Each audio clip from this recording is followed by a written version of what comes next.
السلام علیکم ورحمۃ اللہ وبرکاتہ۔ آپ دیکھ رہے ہیں ٹاپ 5 نیوز یوٹیوب چینل اور آج 7 نومبر 2024 ہے اور آج دن ہے جمعرات کا۔ ناظرین کرام، اس وقت لبنان سے اسرائیل پر مسلسل راکٹس حملے چل رہے ہیں۔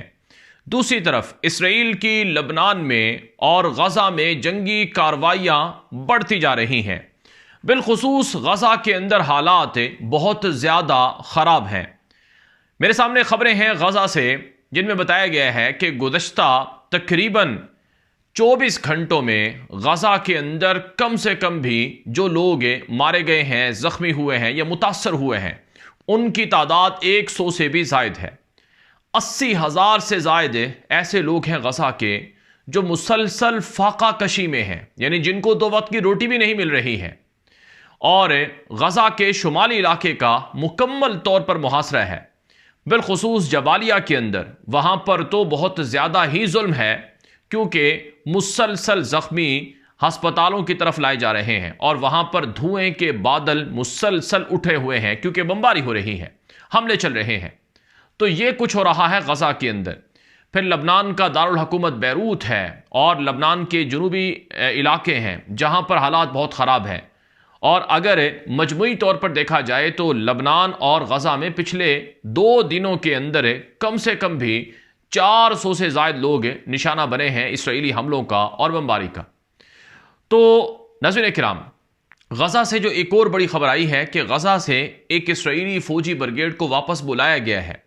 اسرائیل نے اپنے ایک فوجی بریگیڈ کو واپس بلایا ہے اور کہا ہے کہ اس فوجی بریگیڈ نے اپنی ذمہ داریاں مکمل کر لی ہیں اور بڑی بڑی اچیومنٹس حاصل کی ہیں، لہٰذا اب یہ فوجی بریگیڈ واپس جا رہا ہے اور اس فوجی بریگیڈ کو خراج عقیدت پیش کیا گیا ہے اسرائیلی فوج کے دیگر فوجی یونٹس کی جانب سے، فوجی بریگیڈ کی جانب سے۔ ناظرین اکرام، غزہ میں جو لڑائی چل رہی ہے اس میں ایسا نہیں ہے کہ صرف غزہ کے ہی لوگوں کا یا غزہ کے جو عام شہری ہیں وہ تو متاثر ہو ہی رہے ہیں، لیکن اسرائیل کا بھی نقصان ہو رہا ہے۔ مثلا ناظرین اکرام، غزہ کے اندر جو لڑائی ہے اس میں روزانہ اسرائیلی فوجیوں کی ہلاکت کا اعتراف اسرائیل خود کر رہا ہے۔ اب اگر بات کی جائے پچھلے 2 دنوں کی تو کم سے کم بھی پچھلے 2 دنوں میں اسرائیل کے 10 سے زائد جو ٹینک ہیں وہ متاثر ہوئے ہیں، یعنی ان کو ٹارگٹ کیا گیا ہے۔ اور اس کے ساتھ ساتھ جو اسرائیلی فوجی غزہ کے مختلف علاقوں میں جو لڑائی کے دوران مارے گئے ہیں یا زخمی ہوئے ہیں، ان کی تعداد خود اسرائیلی فوج کے مطابق 15 سے زائد ہے، اور یہ اعتراف انہوں نے ایک ہفتے کے حوالے سے کیا ہے۔ لیکن آپ جانتے ہیں اعداد و شمار میں بہت زیادہ ہیر پھیر اسرائیلی میڈیا اور اسرائیلی فوج کی طرف سے دیکھی گئی ہے۔ تو بہرحال غزہ کے اندر جو کچھ ہو رہا ہے اسے بھلایا نہیں جا سکتا ہے۔ افسوس یہ ہے کہ عالم اسلام خاموش ہے۔ افسوس یہ ہے کہ آج دنیا صرف اس بات پر بحث کر رہی ہے کہ ٹرمپ جیتا ہے تو کیا کیا دنیا میں تبدیلیاں رونما ہوں گی، لیکن کوئی یہ بات نہیں کرتا کہ کیا ٹرمپ کے جیتنے کے بعد غزہ میں جو ظلم کا بازار ہے کیا وہ ختم ہوگا، کیا غزہ کے لوگوں کو انصاف ملے گا یا نہیں ملے گا۔ ناظرین کرام، آج کی جو ایک بڑی خبر میرے سامنے ہے، ایک مصر کے سابق وزیر خارجہ رہے ہیں اور جو عرب لیگ کے سابق سیکرٹری جنرل رہے ہیں۔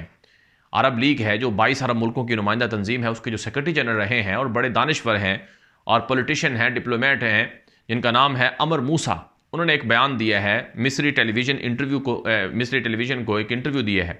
اس میں انہوں نے کہا ہے کہ ٹرمپ کے آنے کے بعد اسرائیل کی جو وسعت ہے اس کا امکان بہت زیادہ ہے، اور اسرائیل کی جو توسیع ہے وہ صرف فلسطینی سرزمین یا فلسطینی علاقوں کے لیے نہیں ہے، بلکہ اسرائیل کی جو توسیع ہے وہ بنیادی طور پر مصر، سعودی عرب، عراق اور باقی ملکوں کے لیے بھی ہے۔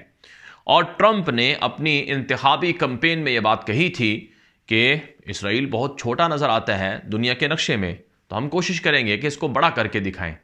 تو اس لیے آنے والے 4 سالوں میں بڑی بڑی تبدیلیاں بالخصوص اسرائیل کے حوالے سے دیکھی جا سکتی ہیں۔ چنانچہ ناظرین کرام، جو اسرائیل کے متشدد یہودی ہیں جو کہ حکومت میں بھی ہیں، وزیر بھی ہیں، جیسے کہ ایتمار بن غفیر ہے، سموترش ہے، انہوں نے کھل کر کہا ہے کہ ٹرمپ، اللہ آپ کی حفاظت کرے، ٹرمپ آپ امریکہ کے لیے مہربان بن کر جیتے ہیں، لہٰذا ہم آپ کو مبارکباد بھی دیتے ہیں، اور امریکہ زندہ باد ہو اور ٹرمپ تم بھی زندہ باد ہو، یہ ان کی طرف سے بیانات آئے ہیں۔ اور اسرائیلی وزیر اعظم کی تو باقاعدہ فون پر گفتگو بھی ہو چکی ہے، سب سے پہلا شخص ہے اسرائیلی وزیر اعظم جس نے ٹرمپ کو مبارکباد دی تھی۔ اس لیے زیادہ خوش فہمی میں رہنے کی ضرورت نہیں ہے۔ تاہم یہ بات ہے، اس کا قوی امکان ہے کہ ٹرمپ کے جیتنے کے بعد ممکنہ طور پر غزہ کی لڑائی بند ہو سکتی ہے، لیکن یہ تو وقت بتائے گا، عملی طور پر جو فیصلے ہیں وہ بتائیں گے۔ ابھی ٹرمپ الیکشن صرف جیتا ہے، لیکن اس کو اقتدار تو ملے گا جنوری کے اندر، یعنی کہ ابھی 1.5 مہینہ، کم سے کم 1.5 سے 2 مہینے باقی ہیں۔ ان 1.5-2 مہینوں میں جو پالیسیز ہیں وہ جو بائیڈن ہی کی چلیں گی، اور جو بائیڈن آپ جانتے ہیں پچھلے 13 مہینوں سے غزہ اور لبنان کے حوالے سے کیا پالیسی اختیار کیے ہوئے ہے۔ بہرحال کام جو لبنان کا مسئلہ ہے یہ بہت زیادہ اسرائیل کے لیے گمبھیر ہو چکا ہے۔ لبنان سے اسرائیل کے ایئرپورٹ، جو کہ ایک ہی ایئرپورٹ بچا ہے اسرائیل کا تل ابیب میں، اس کے اوپر حملہ ہوا ہے۔ بتایا جاتا ہے کہ لبنان سے حزب اللہ نے جو میزائل مارے ہیں وہ لانگ رینج میزائل تھے، اور پہلی مرتبہ ایڈوانس قسم کے یہ میزائل استعمال ہوئے، جو تل ابیب ایئرپورٹ ہے اس کے بیچوں بیچ جا کر وہ میزائل لگا۔ اگرچہ اس میں کوئی پلان جو ان جہاز وغیرہ ان کا کوئی جو متاثر نہیں ہوا ہے، لیکن بہرحال رن وے متاثر ہوا ہے، اور ایئرپورٹ کی جو فلائٹس آپریشن تھی وہ بند ہوئی ہیں۔ یہ پچھلے 24 گھنٹے کی تفصیلات ہیں جو میں آپ سامنے بیان کر رہا ہوں۔ اور پھر جو خبریں آ رہی ہیں کہ پچھلے 24 گھنٹے میں کم سے کم 4 ایسے بڑے فوجی اڈے تھے اسرائیل کے جو لبنان سے حزب اللہ کے میزائلوں سے متاثر ہوئے ہیں۔ اور آج جب میں ویڈیو ریکارڈ کر رہا ہوں یہ جمعرات کی شام کا وقت ہے، اور اس وقت بھی اسرائیل کے اندر یہ شام کے 7:30 بجے ہیں۔ رپورٹ میرے سامنے موجود ہے کہ حیفا، جو کہ اسرائیل کا ایک بڑا شہر ہے، وہاں پر مسلسل راکٹس ہو رہے ہیں، راکٹس حملے ہو رہے ہیں، اور کچھ راکٹس تو جا کر وہاں لوگوں کی گاڑیوں پر لگے ہیں، شہری محلوں میں جا کر لگے ہیں۔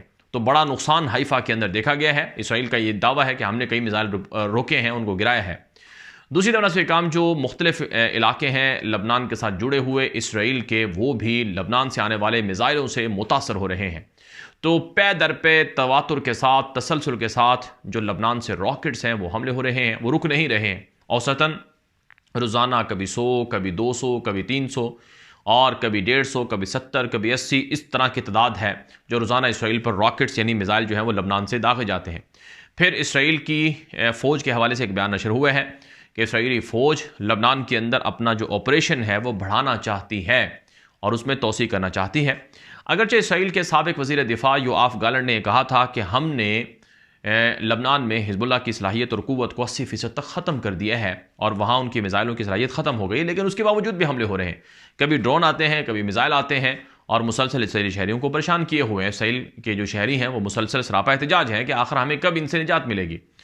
تو اسرائیل کا جو وزیر دفاع تھا، جو بڑی بڑی دھمکیاں لگاتا تھا، بڑی بڑی تڑیاں لگاتا تھا، وہ خود تو فارغ ہو گیا ہے، یعنی اسے عہدے سے ہٹا دیا گیا ہے۔ اور اسرائیلی جو شہری ہیں، اسرائیلی جو عوام ہے، وہ پروٹیسٹ بھی کر رہی ہے کہ نیتن یاہو تم نے وزیر دفاع کو کیوں ہٹایا ہے۔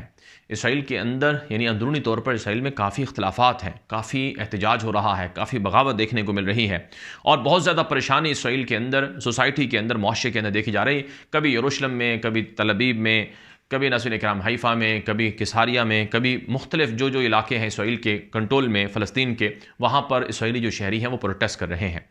تو خلاصہ یہ ہے ناظرین کرام، جو غزہ اور لبنان کا مسئلہ ہے یہ تاحال گرم ہے، اور غزہ کی لڑائی ہمیں بند ہوتی ہوئی نظر نہیں آ رہی ہے، اور نہ ہی لبنان کی لڑائی بند ہوتی ہوئی نظر آ رہی ہے، بلکہ لبنان کی لڑائی جو اسرائیل کے ساتھ ہے، اور اسرائیل اور لبنان میں جو جھڑپیں ہیں، لڑائیاں ہیں، وہ تو پہلے سے زیادہ بڑھ چکی ہیں، اور اسی طرح سے غزہ کے اندر بھی جو حملے ہیں وہ مسلسل بڑھ چکے ہیں۔ لیکن افسوس ہے کہ عالم اسلام کچھ نہیں کر رہا ہے۔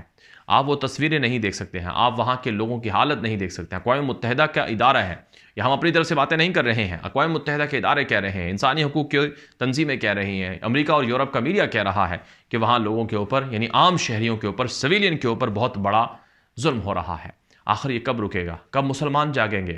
کب مسلمان کیوں غزہ کے حوالے سے اور اپنے ہی بھائیوں کے حوالے سے کیوں خوف نہیں ہے انہیں، کیوں خوف زدہ وہ نہیں ہوتے ہیں، اور کیوں ان کی مدد نہیں کرتے ہیں؟ یہ ہمیں سارے کو سوچنا چاہیے۔ اب تک کے لیے یہ ویڈیو آگے نشر کریں، جتنے زیادہ لوگ معلومات دیکھتے ہیں اتنا ہی لوگوں کو اویئرنیس ملتی ہے، آگاہی ملتی ہے۔ اجازت دیجیے، السلام علیکم ورحمۃ اللہ وبرکاتہ۔